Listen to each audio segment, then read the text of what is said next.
हाँ स्टूडेंट, तो पहले जो प्रॉपर्टीज़ करने से पहले हम क्या करते हैं कि जो हमने अभी जो ट्रांसफॉर्मेशन इक्वेशन की है, मतलब एलिमेंट्री फंक्शन किए हैं, एक्चुअली आई एम सॉरी मैं अपना ट्रांसफॉर्मेशन इक्वेशन बोला, एलिमेंट्री फंक्शन किए हैं, उससे रिलेटेड हम कुछ एग्जांपल करते हैं। ठीक है, उसके बाद हम स्टार्ट करेंगे। तो पहली हमारी जो ट्रांसफॉर्मेशन इक्वेशन थी वो थी Laplace transformation of T N.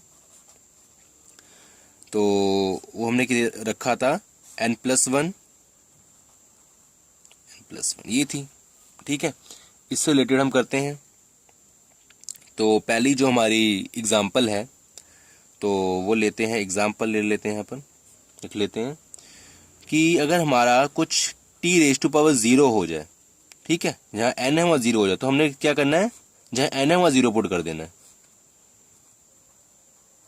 और ये क्या बन जाता है हमारा, बताओ आप, ये क्या बन जाता है?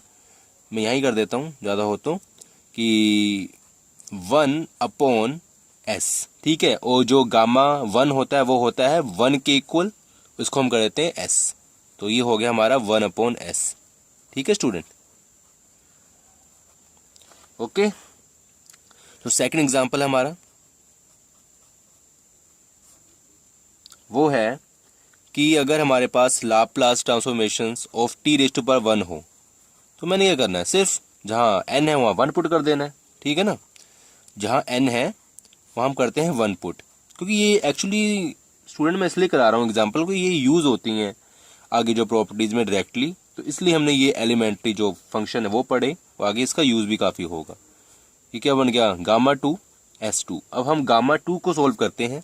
तो Γ2 हमने क्या पढ़ा है कि जो Γ2 को सोल्व करना होता है, तो हमने एक फॉर्मूला पढ़ा था कि Γn, तो Γn किसके इक्वल अपना इक्वल होता है n-1 जो ब्रैकेट में होता है, और Γn-1। अगर यहाँ Γ2 पुट करूँ तो 2-1, सिमिलरली 2-1, और ये हो जाएगा हमारा 2-1 1, और Γ1, और Γ1 हमें पता कितना होता है, 1 होता है, तो ये हो गया 1। तो यहाँ पर इसकी जो लाप्लास ट्रांसफॉर्मेशन ऑफ t⁻1, तो कई बार ये ऐसा आ जाता है कि t लिखा जाता है, इसका मतलब क्या है कि t की पावर 1 है, मतलब 0 नहीं है, t की पावर 1 है।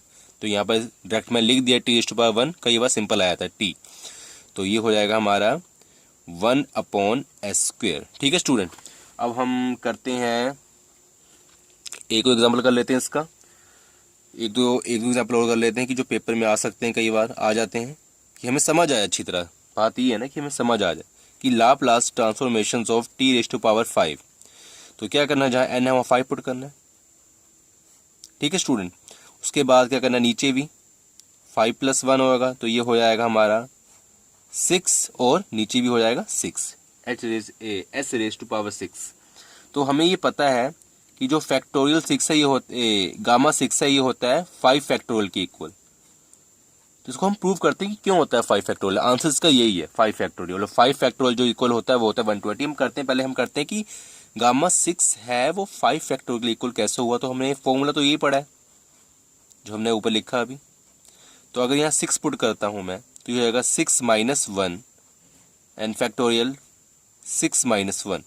उसके बाद 6-1 5, यहाँ हो जाएगा 6-1 5 फैक्टोरियल। फिर मैं इसमें पुट करूँगा तो आएगा 4, फिर उसके बाद पुट करूँगा, यहाँ होगा 4 फैक्टोरियल। ठीक है, तो आपको एक करके दिखाता हूँ, ये होगा 4 फैक्टोरियल। यहाँ से ये क्या हुआ, इसको अगर मैं आगे करूँ इसको ही, तो 5।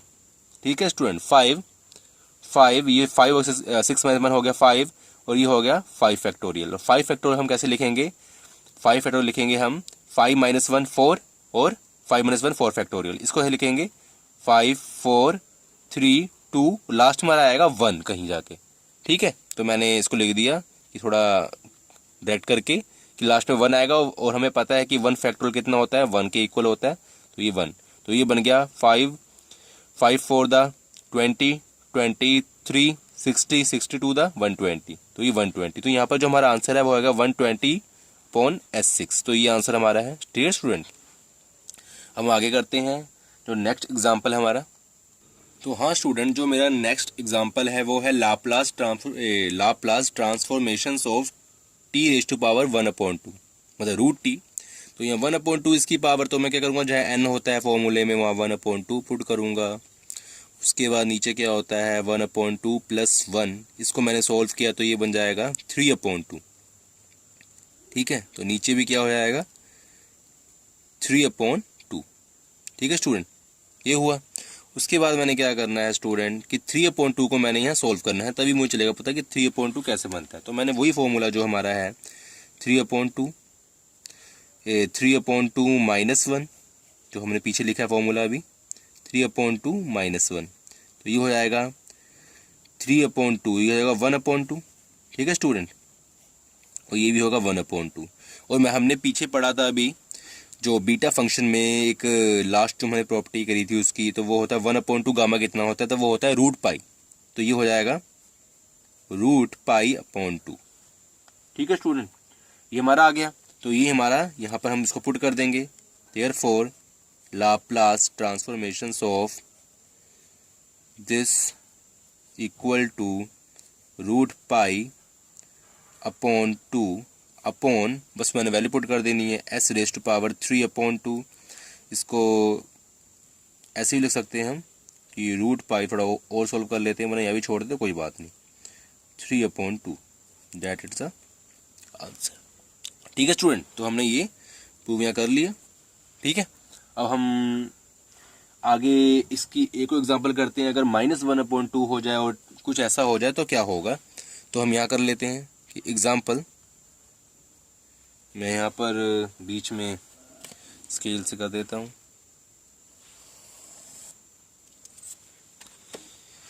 एग्जांपल करते हैं कि t⁻⁴ Laplace transformation of t⁻⁴ -1/2, तो ये हो जाएगा हमारा कि जहाँ पर n है वहाँ मैंने पुट कर देना है -1/2 + 1 एंड s⁻⁻ -1/2 + 1। हमें पता है ये कितना होता है 1/2 होता है। और ये नीचे क्या मतलब जो हमारा नीचे भी कितना होगा 1/2 हो जाएगी इसकी पावर। और 1/2 हमने पढ़ा भी पीछे क्या होता है √π, और √π और नीचे क्या है, नीचे भी 1/2 है तो √π, इसको मैं ऐसे लिख सकता हूँ स्टूडेंट कि π/s का। ठीक है, तो ऐसे हमने लिख लिया इसको, ये हमारा आंसर हो गया। उसके बाद स्टूडेंट हम करते हैं नेक्स्ट एग्जांपल जो हमारी वो है लाप्लास ट्रांसफॉर्मेशन ऑफ t⁻⁻1। तो कुछ ऐसा आ जाए, देखो अब मैंने इसको इसलिए लिखा आपको कि हमने इसकी की एक सामने लिखी थी कंडीशन कि n > -1, कि n > -1। तो इसमें ये क्या है डज नॉट एग्जिस्ट। देखना आप, ये -1 पुट करते हैं, ये +1 ये 0 हो जाएगा, तो ये नीचे भी 0 हो जाएगा हमारा, तो डज नॉट एग्जिस्ट। ठीक है, क्योंकि यहाँ पर जो हमारी कंडीशन है कि n > -1 है, इसलिए n -1 से बड़ा है, क्योंकि n ही होता है ना हमारा, n -1 से ग्रेटर है। ठीक है स्टूडेंट, तो स्टूडेंट जो हमारा सेकंड एलिमेंट्री फंक्शन था वो ये है एक्सपोनेंशियल वाला। इसके अकॉर्डिंग हम कोई एग्जांपल करते हैं। एग्जांपल 1 देखते हैं क्या हो जाएगा इसका, कि अगर Laplace transformation of exponential power 2t हो तो क्या होता है कि हमें पता फॉर्मूला क्या होता है। मैंने क्या करना है, जहाँ a था वहाँ क्या मैंने क्या पुट करना है 2 पुट कर देना है आंसर। उसके बाद एग्जांपल दोबारा करते हैं एक और, कि लाप्लास ट्रांसफॉर्मेशन ऑफ 3t कितना होता है, तो जहाँ पर a है वहाँ -3 पुट करना, तो हो जाएगा s+3। ठीक है स्टूडेंट, तो हाँ स्टूडेंट जो हमारी थर्ड प्रॉपर्टी है वो यही है कुछ sin 80।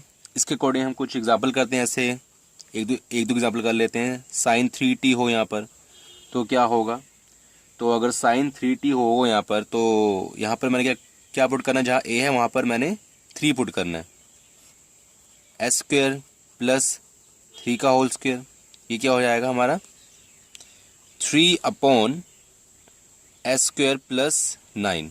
तो इसको मैं एक एग्जांपल और कर लेता हूँ इसको, उसके बाद मैं नेक्स्ट प्रॉपर्टी स्टार्ट करूँगा। और जो इसके बाद जो ये एग्जांपल है हमारा, ये एग्जांपल थी एक्चुअली, तो मैंने डॉट लगा रहा हूँ, आप समझ लेना कि ये एग्जांपल है। तो इसको मैं क्या करूँगा sin t है, अगर Laplace transformation of sin t है तो उसको मैं क्या लिखूँगा, यहाँ पर a क्या है, कुछ नहीं का मतलब क्या है 0 नहीं है 1 है, तो a क्या हमारा 1 है, s² + 1 स्क्वायर, जो 1 का स्क्वायर होता है 1 होता है, तो आंसर। ठीक है स्टूडेंट, तो स्टूडेंट जो हमारी नेक्स्ट प्रॉपर्टी है वो है लाप्लास ट्रांसफॉर्मेशन ऑफ कोश 80। तो ये होती है equal to S upon S square plus A where S greater than 0। तो इसके रिलेटेड हम एग्जांपल करते हैं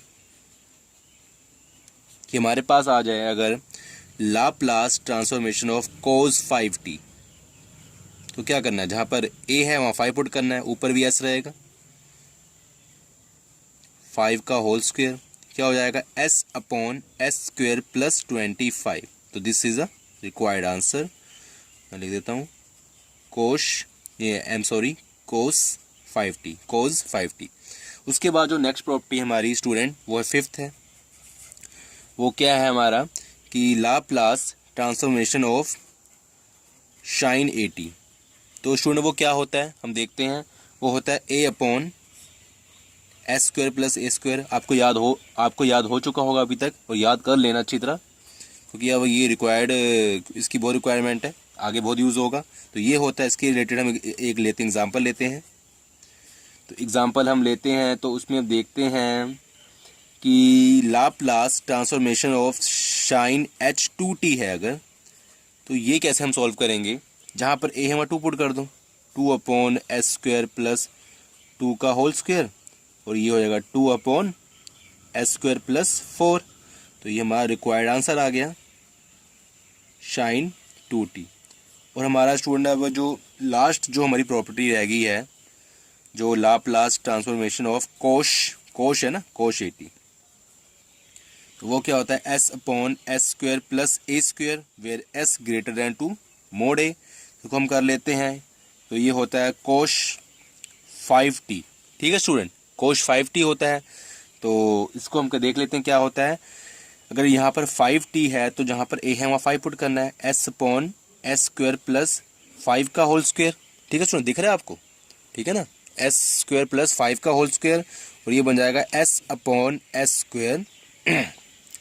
स्क्वायर प्लस 25। तो स्टूडेंट यहाँ तक हमारी इसकी एग्जाम्पल भी कंप्लीट हुई। अब हम आगे करेंगे, इसकी जो प्रॉपर्टीज़ हैं उसके बारे में हम पढ़ेंगे। तो फिर मिलते हैं अभी कुछ देर बाद, ठीक है।